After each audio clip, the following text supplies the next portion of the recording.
calling Senator Erwin Tulfo to avail of the privilege hour. Senator Erwin Tulfo is recognized. Mr. President, my dear colleagues, I rise on a matter of personal and collective privilege. This issue is not merely about an unpaid hospital bill. It is about dignity.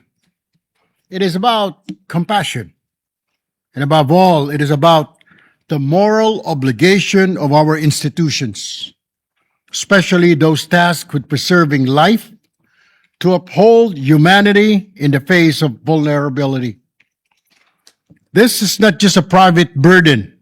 It reflects a larger reality faced by many Filipinos today.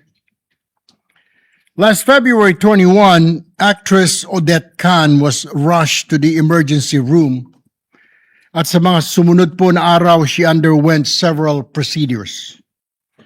Ang tanggapan ko po ay nakatanggap ng sulat mula sa pamilya ng 80 taong gulang na si Odette Khan. As of February 24, 2026, her hospital bill has reached 156,756.23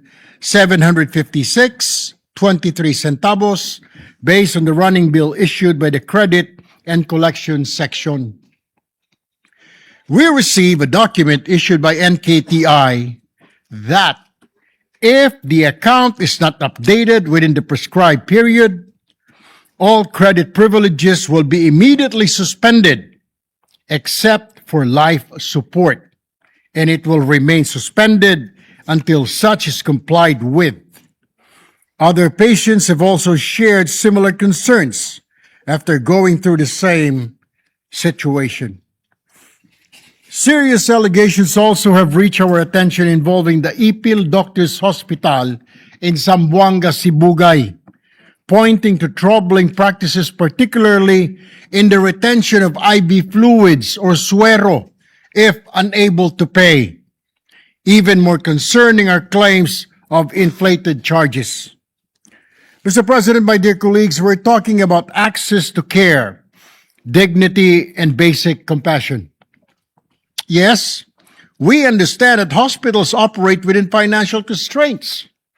We recognize that institutions must remain fiscally responsible. But there must be a higher standard when it comes to medical institutions. The mandate of public health care is not profit, Mr. President. It is service. We have already passed several landmark laws such as Republic Act number 11223 or the Universal Healthcare Act, Republic Act number 8344 or the Anti-Hospital Deposit Law, Republic Act number 9439 or the Anti-Hospital Detention Law, and many more. But the question remains, pero bakit parang kulang pa rin? Patients are still waiting for care they desperately need. Families are still overwhelmed by confusing hospital procedures. Too many Filipinos still cannot reach doctors, nurses, or life-saving facilities. We must ensure that no Filipino, celebrity or not, affluent or struggling, faces the fear that essential medical treatment cannot be obtained immediately or worse, curtailed at their most vulnerable moment. Our healthcare should not exist only in laws. It must be felt, Mr. President.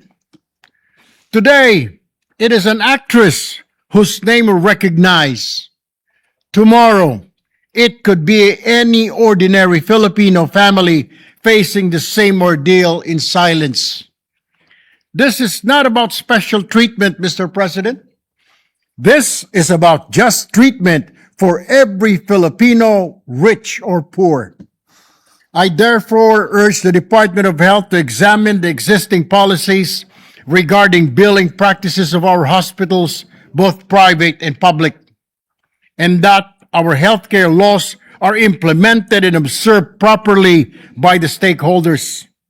In the end, Mr. President, the measure of a healthcare system is not found solely in its equipment, facilities, or balance sheets. It is found in how it treats the weakest among us. Huwag puro kita ang atupagin. habag din po ang pairalin. Maraming salamat, Ginoong Pangulo.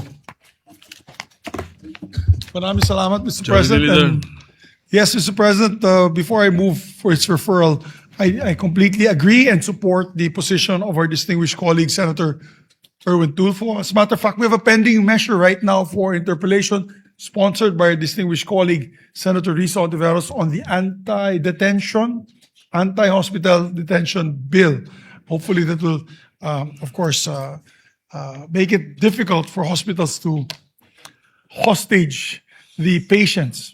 And last week po, I just came from the province, ganun din po ang may gusto na po nilang ilabas na bangkay. Unfortunately, namatay na po. Hindi po pinapaklabas ang bangkay ng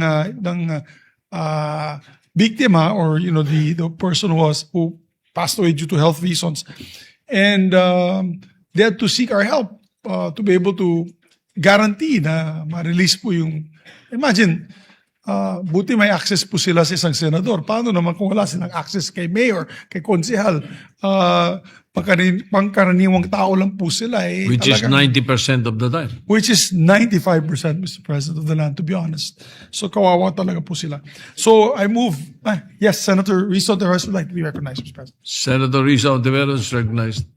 Salamat po, Mr. President, at maraming salamat sa Majority Leader at sa good gentleman mula sa Palawan. Nakikiisa po ako sa pagbigay ng mas malawak na atensyon ng good gentleman mula sa Palawan sa plight ni Ms. Odette Khan. Natanggap ko rin po, Mr. President, ang impormasyon at ang panawagan sa ating mga kababayan na tulungan natin si Ms. Odette at nakikiisa ako sa good gentleman, dinadagdag ko rin po ang boses ko na sana nga po mas marami pa po sa atin ay tumulong sa kanya sa kanyang plight. And salamat sa mga obserbasyon ng good gentleman at sa tama po yung sinabi ni the good majority leader, Mr. President. Nasa second reading na nga po at for a period of interpellation sa susunod na linggo yung Anti-Hospital Detention Bill. Bukod po doon, Mr. President, mayroong Universal Healthcare Medical Assistance Program Bill para suportahan yung health financing at i-reduce yung out-of-pocket expenses. So itutuloy po natin bilang pagpapatuloy ng trabaho ng Committee on Health at bilang tugon din sa mga particular na issues na ni-raise ng good gentleman mula sa Palawan. Salamat po, Mr. President.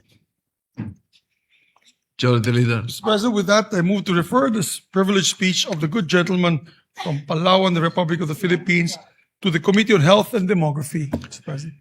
Hearing no objection, the speech is referred to the Committee on Health. And just for the record, the bill pending now under our